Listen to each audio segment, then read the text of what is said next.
Assalamualaikum warahmatullahi wabarakatuh.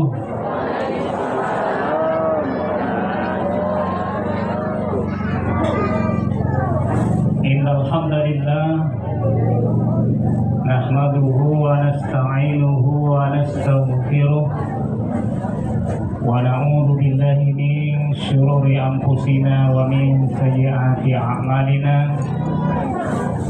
May yahdihillahu fala mudilla lahu wa may yudlil fala hadiya lahu. Asyhadu an la ilaha illallah wahdahu la syarika lahu wa asyhadu anna Muhammadan abduhu wa rasuluh. Allahumma salli ala sayyidina Muhammad wa ala alihi wa sahbihi ajma'in, amma ba'd. Qala Allah ta'ala fi kitabihil karim, a'udzu billahi minasy syaithanir rajim. Tabarakalladzi biyadihil mulku wa huwa ala kulli syai'in qadir. Alladzi khalaqal mauta wal hayata liyabluwakum ayyukum ahsanu amala wa huwal azizul ghafur. Wa qala kullu nafsin dha'iqatul maut.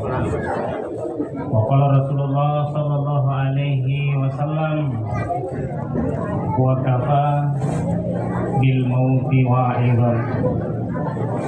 Sadaqallahul azim wa sadaqa rasuluhul karim wa nahnu ala dzalika minasy syahidin wasyakirin.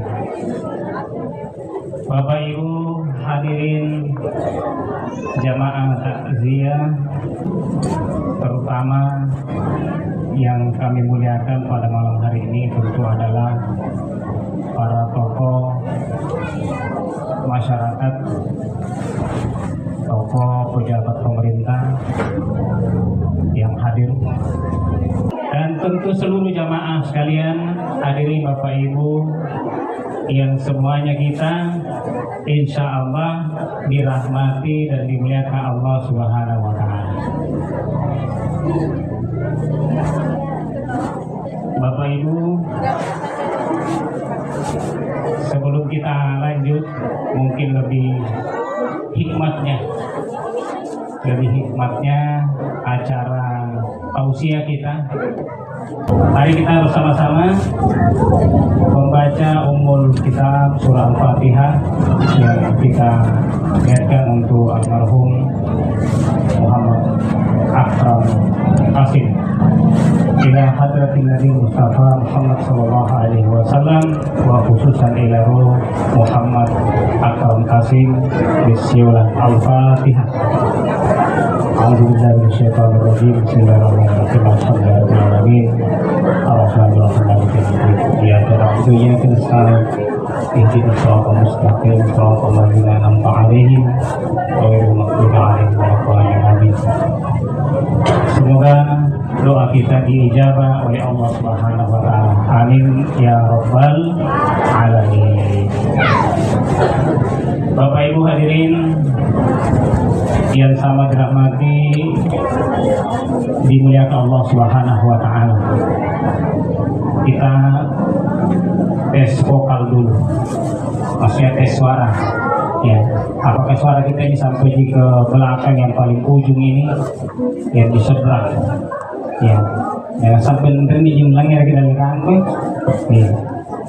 Ya, kita tanya dulu. Ya, yang di belakang, yang paling di belakang, paling ujung, yang sandar di tembok. Ya, bagaimana kabarnya, sehat? Alhamdulillah. Berarti suara sampai ya di sana. Iya, luar biasa. Memang speakernya yang dalam. Yang di dalam ibu-ibu? Ya. Yang paling ujung, ya, yang paling ujung di dalam.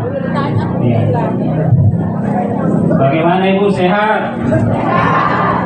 Alhamdulillah. Yang di depan saya sehat semua?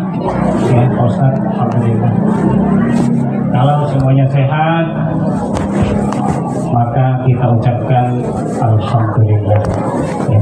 Itulah salah satu nikmat yang diberikan oleh Allah Subhanahu wa taala, nikmat sehat. Itulah nikmat yang sangat luar biasa. Ya. Kalau kita sehat semua. Ya. Karena penasehat ini kita namun utama lagi. Ya. Kita gunakan ringking. Ya. Koordinasi apa-apa ya, mana pun kan Jawa lagi kasihan apa lece koparina ya kita pun apa sih kita apa sifat pasti tidak sifat ya sahabat tidak sih, tapi kalau kita sehat alhamdulillah tidak utama lagi ini pintu dibagi, minggu dibagi, ada kita pagi bagi ya kakak dibagi itu karena sehat. Alhamdulillah. Kemudian kita bersalawat kepada Nabi kita Muhammad Sallallahu Alaihi Wasallam dengan bersama-sama mengucapkan Allahumma salli ala Sayyidina Muhammad wa ala ali Sayyidina Muhammad. Iya. Ibu-ibu di belakang. Ini. Jadi gigi Tommy cari dari bawah. Ini sebenarnya carangan nih. Angin dengan dunia atau angin mimpu di bawah. Iya. Amin tinggal di. Iya. Amin tinggal di surat ceramah bisa ngegerongkat teh. Iya. Bukan ini kalau mau ceramah terserah. Mana dicerita saking alam tambang nih, kita nyari masalah. Iya. Tapi yang masalah ceramah nih, paling saking lagi subuh. Ya Bapak Ibu dirahmati oleh Allah Subhanahu wa taala. Jadi perbanyak bersalawat kepada Nabi Sallallahu Alaihi Wasallam. Karena orang yang bersalawat senantiasa diberikan berkah oleh Allah Subhanahu wa taala. Ya. Nabi Sallallahu Alaihi Wasallam bersabda,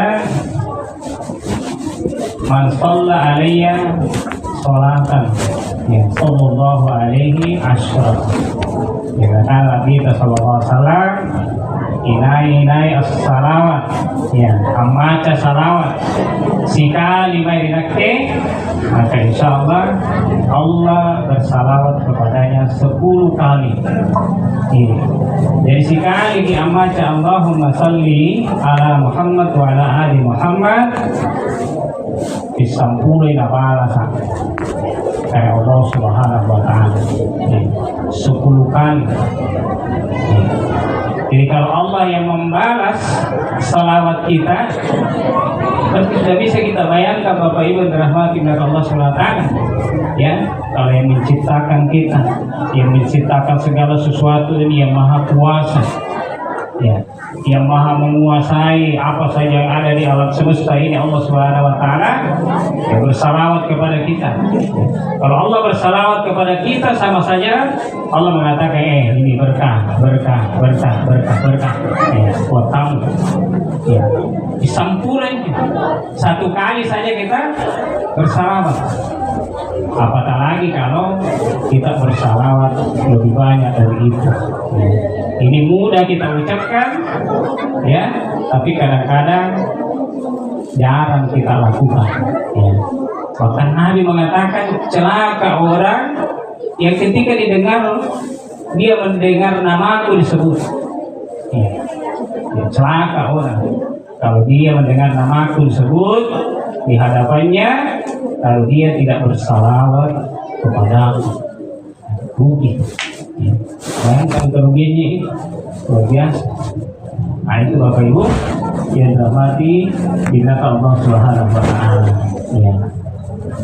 Jadi bersalawat, banyak kita bersalawat kepada Nabi Sallallahu Alaihi Wasallam. Nah Bapak Ibu dirahmati binatang Allah Subhanahu wa taala. Jadi kita semua ini hadir pada malam hari ini, alhamdulillah, ya luar biasa nih udah di sini ada nih tahu pasar di tangan ada nih tahu sanrangan, kasih tahu sanrangan itu, luar biasa.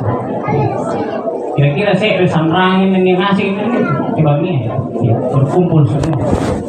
Ya, Itu juga menunjukkan bahwa almarhum ini adalah orang yang baik. Iya. Jadi banyak manfaat ketika kita menghadiri takziah. Iya. Jadi kita itu datang seperti ini tidak sia-sia. Jadi bukan saja karena silaturahmi, bukan saja karena keluarga, bukan saja karena sesama muslim, ya. Tapi kalau kita hadir di sini, di antara manfaat, di antara kebaikan, ya, yang bisa kita dapatkan yang pertama, ya. Yang pertama, Bapak Ibu dirahmati Allah Subhanahu wa taala, kita hadir di sini, kita turut meringankan beban, ya. Kita turut meringankan beban. Itulah makna kata turut berduka cita. Jadi masih dihafal juga, turut berduka cita. Jadi kita hadir bertakziah. Bertakziah itu artinya ikut meringankan beban penderitaan yang dirasakan oleh saudara kita, ya, yang lagi kena musibah. Nah, karena mangkasaraga sanrapang yang lembar-lembaran, sanrapang yang nulani pisang-pisangan, anu lagi binting-bintingan, anu lagi angka, ya, mana nabat talak mau masa banyak ngasih kene kumpul bagi kurang mereka metung bahwa ini jadi ringan. Iya, ringan itu tadi beban yang kita mau angkat. Iya toh. Jadi sekalipun beban itu yang kita mau angkat berat, tapi kita bersama-sama banyak kita mengangkatnya, maka itu jadi ringan. Jadi kehadiran kita ini sudah meringankan beban penderitaan, rasa sakit, ya, rasa sedih yang dirasakan oleh keluarga almarhum ini. Nah, kita tidak bisa bayangkan tentunya karena almarhum ini masih muda, ya. Di umurnya ada yang bilang 39 tahun, ada yang bilang 40, ya, kurang lebih lah, masih muda. Iya. Bandingkan Ustaz Arab kan? Nah, kalau Ustaz ini sudah 50 berarti. Iya. Ustaz ya? Ya? Iya. Masih 17 tahun kan kalian. Masih anak muda, masih ABG. Iya. Jadi luar biasa.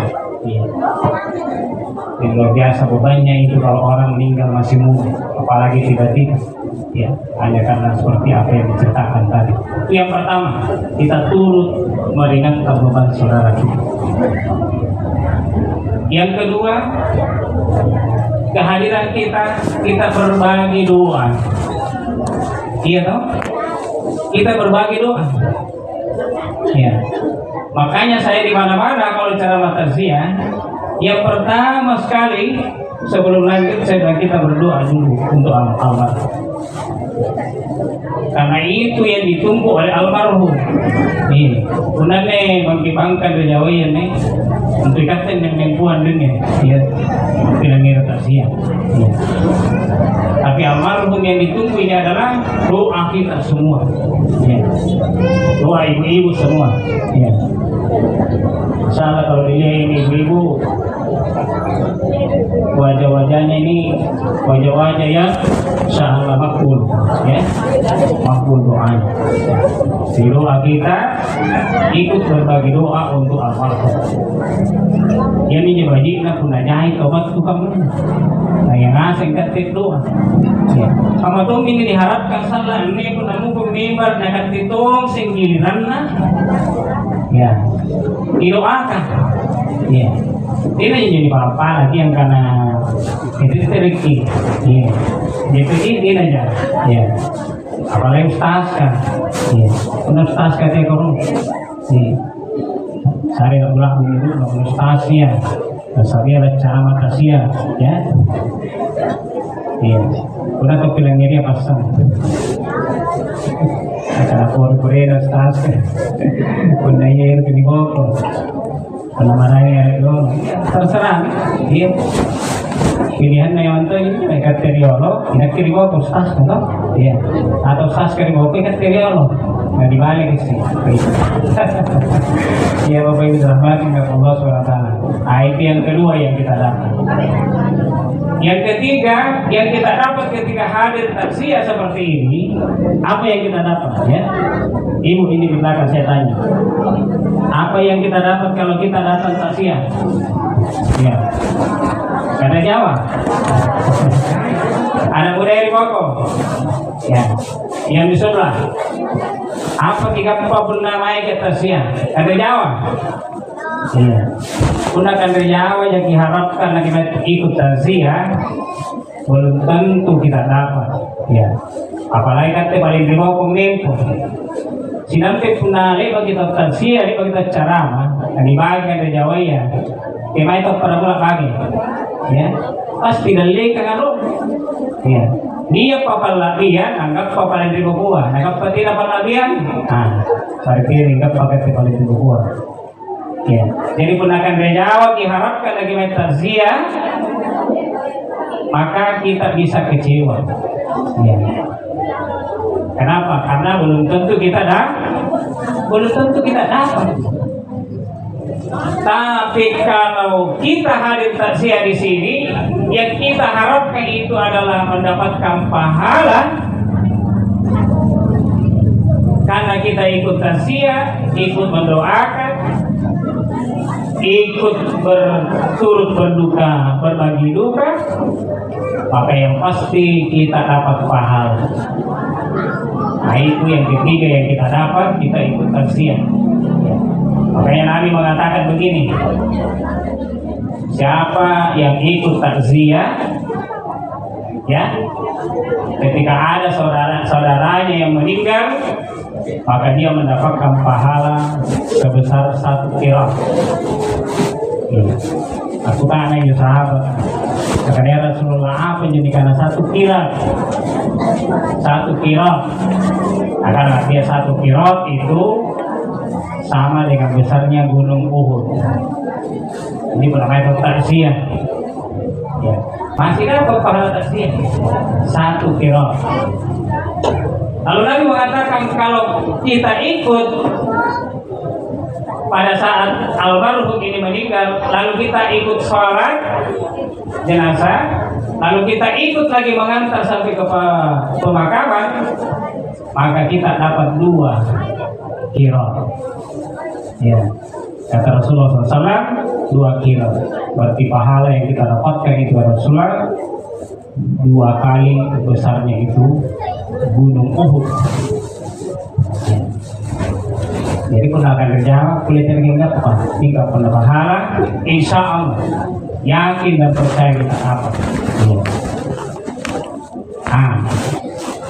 Yang ketiga, apalagi yang kita dapat? Apalagi yang kita dapat? Nah, ini kita bongkar semua ya, kita sampaikan semua ini supaya kita ini pulang dari sini ya kita tidak sia-sia ya.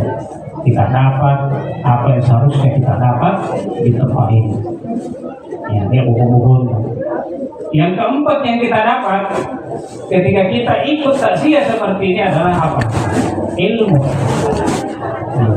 Kita dapat ilmu. Kenapa? Karena dia tercerah. Ada ustaz yang memberikan nasihat. Iya. Asal-asalnya kita memberinya bilangnya di ceramah, namanya kan nilai sah.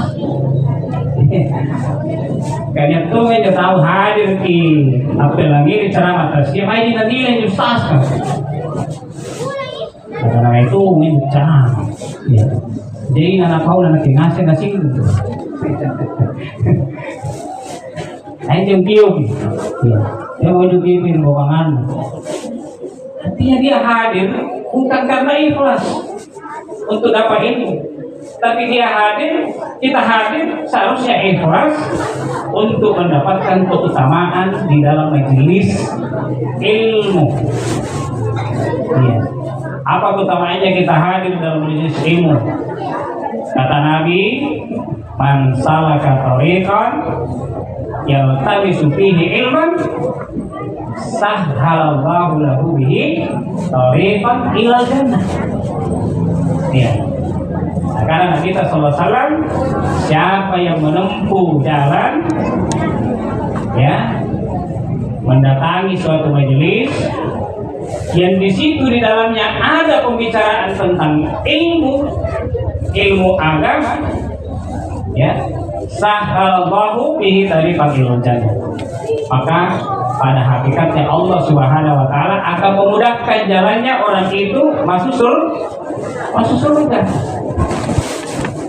Jadi salah satu cirinya itu, salah satu tanda, ya, kalau di lumur-lumur peluang tambah di surga, dia kan tuh toraja kan, ya, toraja hadir ke mana nih, ibu kan, itu sih gede gini, ya, nanti pilih gini, jahit, biasa, sampai di luar, ada lagi tidak kuliah di sana itu, di tikungan, iya, dia bertikungan kan, iya, oh iya, apa ini? Kamu mencicil kita nih, ya. Jadi Allah mudahkan jalannya masuk surga. Salah satu cirinya.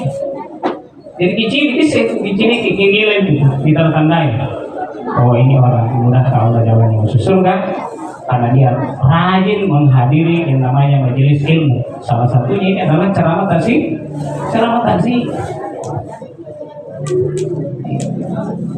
Jadi kalau Allah Subhanahu wa taala menginginkan kebaikan kepada kita, ya, maka Allah tidak mengatakan saya kasih ke harta banyak, ya, saya kasih ke rumah yang bagus, ya. Melalui hadis Nabi sallallahu alaihi wasallam, "May yuridillahu khairan yufaqihu fid-din." Siapa yang dikehendaki baginya mendapatkan kebaikan untuk dunianya maupun kebaikan untuk akhiratnya, ya, yufaqihu fid-din, ya. Nabi mengatakan Allah memudahkan baginya memahami agama, ya. Nah, itu salah satunya, itu cirinya, itu tanda-tandanya orang yang diinginkan kebaikan oleh Allah Subhanahu wa taala, baik dunianya, baik akhiratnya, baik keluarganya, baik semuanya, itu adalah dengan mudah memahami agama. Nah, itu yang jalannya yang diberikan oleh Allah Subhanahu wa taala. Makanya kalau mau sukses, ya, mau sukses dunia, ya, mau sukses akhirat, mau sukses dua-duanya, ya, kira-kira apa modalnya? Makanya ulama kita mengatakan kalau mau sukses dunia dengan ilmu, kalau mau sukses di akhirat dengan ilmu, kalau mau sukses dua-duanya, ya, selamat di dunia, selamat di akhirat, juga fa'alaihi bil ilm, maka hendak dengan ilmu. Maka betapa pentingnya itu yang namanya ilmu. Iya.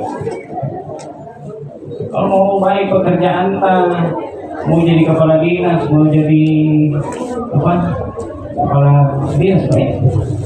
Iya. Maka pasti dia turun. Iya. Pasti pencerahan deh. Ya, gimana? Iya.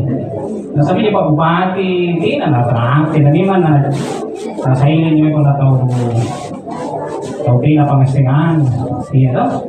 Baik na toki na nalay pasibo. Baik toki listing karena apa tuh manis. Tidak ni mana kan ya? Dari kepala dinas, dari kau sekcap, dari kau lurah, dari kau camat. Tidak. Bupati tidak akan diri. Ya. Kalau mau sukses baik itu pekerjaan, maka dengan ilmu, keluarga dengan ilmu, ya. Membaik masyarakat kita dengan ilmu, membaik negara kita juga dengan ilmu. Ya. Karena banyak juga orang jadi pemimpin, ya, Nah, kita salah ngangkat ya, salah milihnya, ya toh? Ya. Kalau kita mau memilih pemimpin, mengangkat pemimpin, lihat ilmunya yang dia miliki. Ya.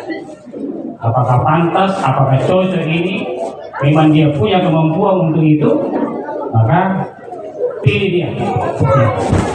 Dipilih. Ya, itu namanya kenapa balik milih? Ya, masa ada janji-janji palsu. Dia dipilih beruang. Iya, sekali mau. Ya. Teman itu kalau pernah istri karena balik kenapa? Dipilih pun motor. Ya kan? Jadi kalau mau baik negara kita, maka itu juga kita harus tahu ilmunya. Maka Islam mengajarkan kepada kita, kalau mau baik masyarakat, mau baik negara, maka ilmunya itu disebutkan oleh Imam Al-Ghazali. Ya.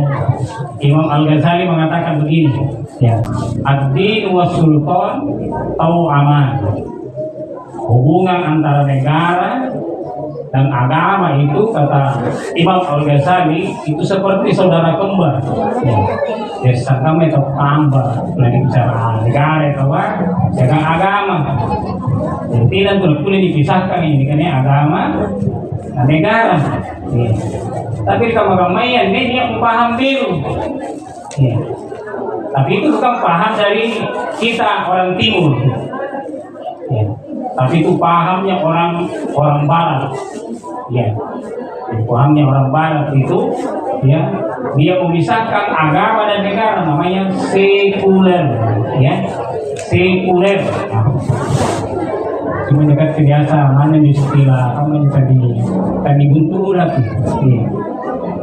Maka gampang nama itu kamar-kamar dia penerus jadi sini yang apa jadi karena sekuler. Ya, sana gampang. Iya, HP tak mau gelo, tak? HP tak mau gelo. Tanpa dibuka menjoring, sungke Google, ya tak? Sungke menjadi Google. Tanpa diketik sekulerisme. Nah, maka kita akan temukan di sana bahwa paham sekuler itu adalah paham yang memisahkan antara negara dengan agama.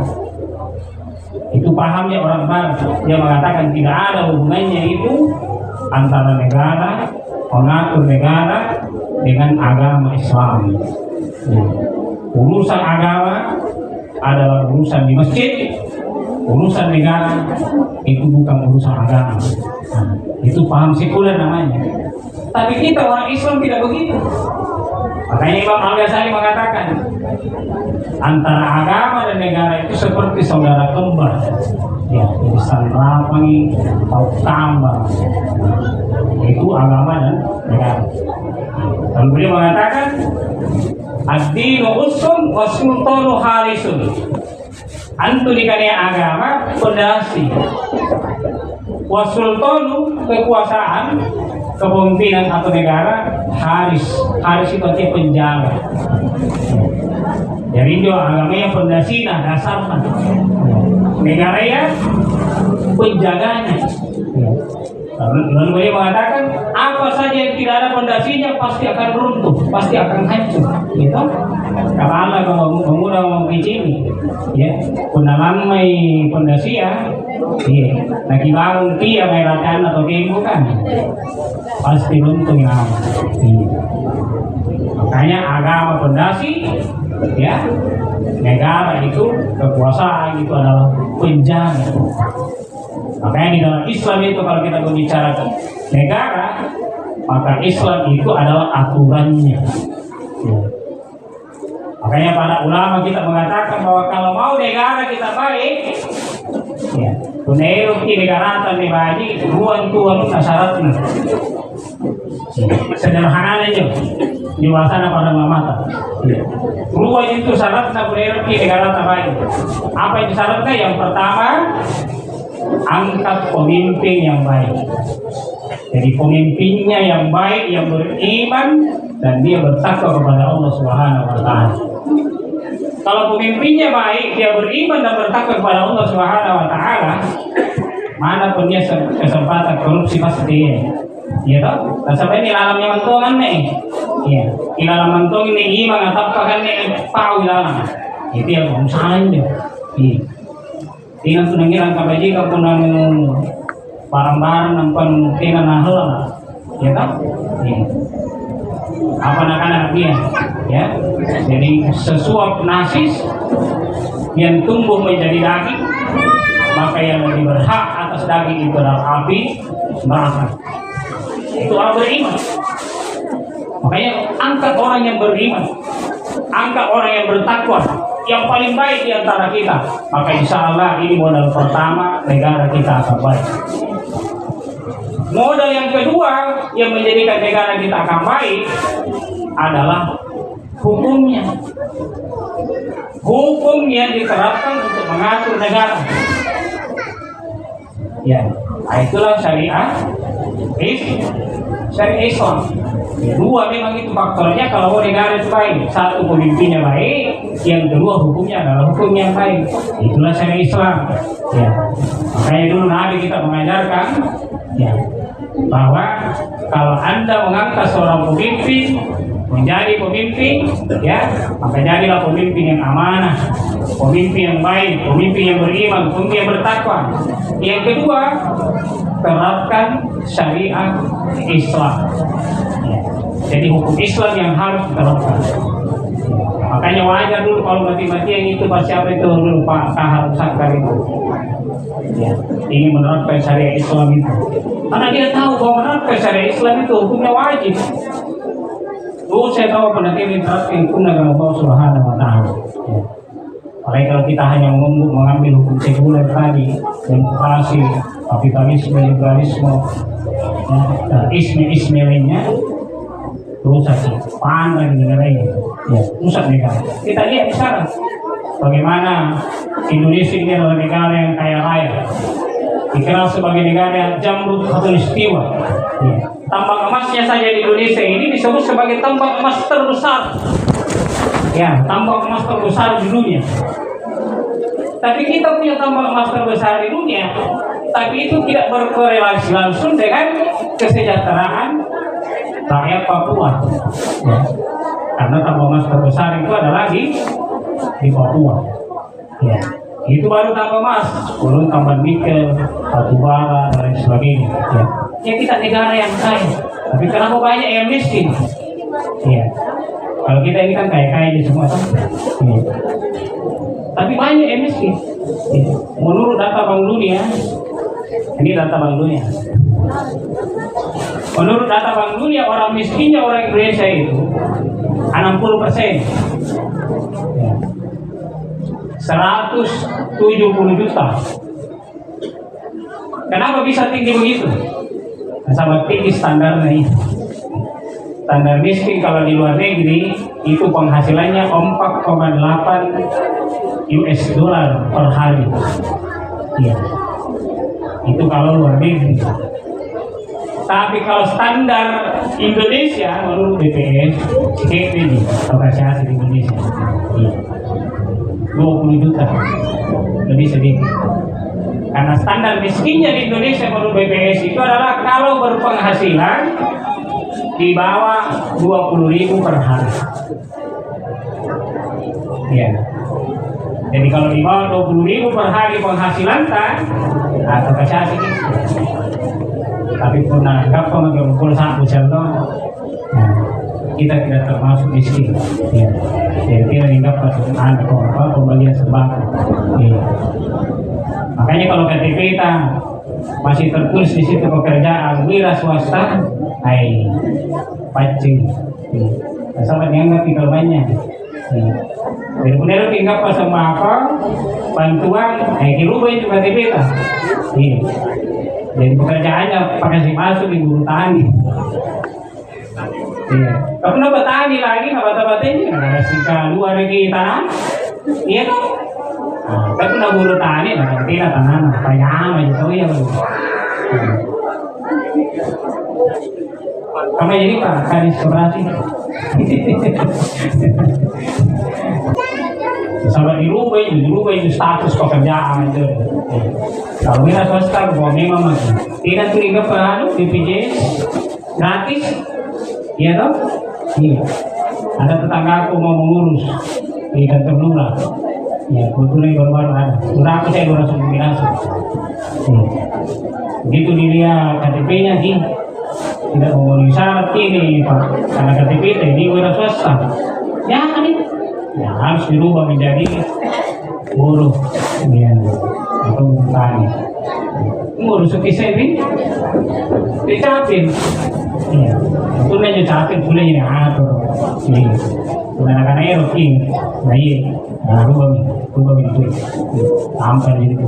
Nah itu Bapak Ibu rahmatillah Allah Subhanahu wa Ta'ala. Jadi kalau mau baik negara kedua syaratnya. Ya toh? Ya, satu yang pertama pilih pemimpin yang baik, yang amanah. Yang kedua, hukumnya harus menerapkan syariat Islam. Tidak boleh hukum manusia. Ya. Nah, Bapak Ibu rahmatullah Allah SWT. Nah, kita kembali lagi kepada masalah kematian. Ya. Ya, sumpah ini bicara di luar. Di luar sumpah ini bicara. Ya. Sama tidak pun aku lagi berkunjung di rumah. Sebabnya tawat, ini bagian, ini kewajiban juga. Kembali kita bicara tentang kematian.